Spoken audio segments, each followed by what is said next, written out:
brought to you by V-Guard. સમાચાર સુરતમાંથી કે જ્યાં નિલેશ કુંભાણીનો કોંગ્રેસ પર સૌથી મોટો આરોપ, કોંગ્રેસે મારી સાથે મોટી ગદ્દારી કરી. મારી પહેલા 2017માં કોંગ્રેસે ભૂલ કરી હતી. મારે આરોપો લગાવીને કોઈને મોટા નથી કરવા. હું અત્યાર સુધી મારા ઘરે જ હતો. મારે ભાજપ સાથે કોઈ લેવા દેવા નથી તેવી સ્પષ્ટતા પણ કરી છે. મારા ટેકેદારો કોંગ્રેસના જ કાર્યકરો હતા. અમે પિટિશન દાખલ કરવા નીકળ્યા ત્યારે જ કોંગ્રેસે વિરોધ કર્યો હતો. સુરત કોંગ્રેસના જ કેટલાક લોકો મારો વિરોધ કરે છે. કોંગ્રેસના જે ઉમેદવાર નિલેશ કુંભાણી હતા, જેમનું ફોર્મ રદ થયું હતું, તો નિલેશ કુંભાણી આજે સામે આવે છે. તેમની સાથે સીધી વાત કરીશું. નિલેશભાઈ, શું કહેશો? આખરે તમારું ફોર્મ પરત ખેંચવા, ફોર્મ રદ થયું હતું, શું કારણ? તમે અત્યાર સુધી ક્યાં હતા ગાયબ? હું અત્યાર સુધી મારા સુરત ગયા હતો, સૌરાષ્ટ્રમાં ગયા હતો, મારી વાડી હતો. બોલો, શું કહેશો? અત્યાર સુધી ક્યાં હતા? આજે મીડિયા સામે આવવાનું કારણ શું? કોંગ્રેસ પાર્ટીને મારા નિવેદનથી કાંઈ નુકસાની ન જાય. પરેશભાઈ ધાનાણી ને શક્તિસિંહ ગોહિલ સાહેબની શરમને હિસાબે, એ મારા વડીલ છે, એમની શરમને હિસાબે આપણે મારા નિવેદનથી કાંઈ નુકસાન ન જાય. બાકી 2017માં કોંગ્રેસે મારે ઉપર શું કર્યું છે તમને બધાને ખ્યાલ છે. 2017માં કોંગ્રેસનું કામ હું કરતો હતો.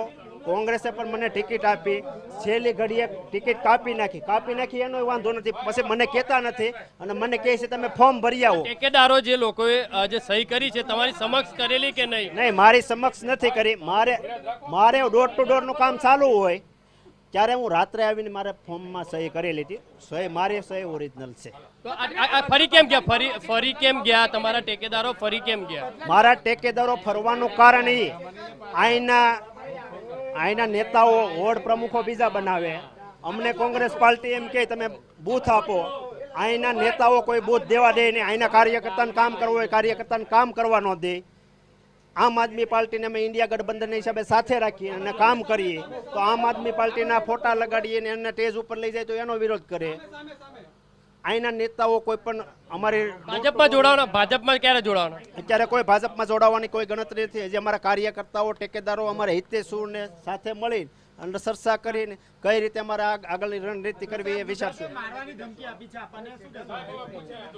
એ તો ઉત્સાહમાં આવી ગયા હોય, બોલી ગયા હોય. મારશે તો અહીંયા બેઠા છે સુરતમાં. તમે બી એમને ચેલેન્જ ફેંકો છો? પ્રતાપ દુધાતને તમે ચેલેન્જ ફેંકો છો?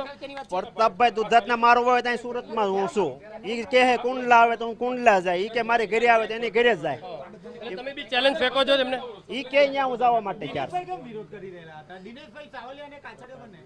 દિનેશભાઈ કાસડિયા તમને ખબર છે કોંગ્રેસમાં હતા, આમ આદમી પાર્ટીમાં ગયા. આમ આદમી પાર્ટી ટિકિટ ન આપી. નિલેશ કુંભાણી કહી રહ્યા છે કે પ્રતાપ દુધાતે જે ધમકી આપી હતી તે તેમની સામે પોતે ચેલેન્જ ફેંકી રહ્યા છે. તે જ્યાં બોલાવશે ત્યાં જવા તૈયાર છે. કારણ કે આ નિલેશ કુંભાણી સામે આવે છે ત્યારે જોવાનું રહ્યું કે નિલેશ કુંભાણી કઈ પાર્ટીની અંદર જોડાય છે. તેમને જે નિવેદન આપ્યું છે કે પોતે કોંગ્રેસ તેમને રાખશે, તો પોતે કોંગ્રેસમાં રહેવા માંગી રહ્યા છે. ત્યારે હવે જોવું રહ્યું કે નિલેશભાઈનું સ્ટેન્ડ કઈ રીતે છે અને કોંગ્રેસનો વળતો જવાબ કઈ રીતે આવે છે. કેમેરામેન સંજય ચંડેલ સાથે બલદેવ સુથાર, TV9 Surat. Brought to you by V-Guard.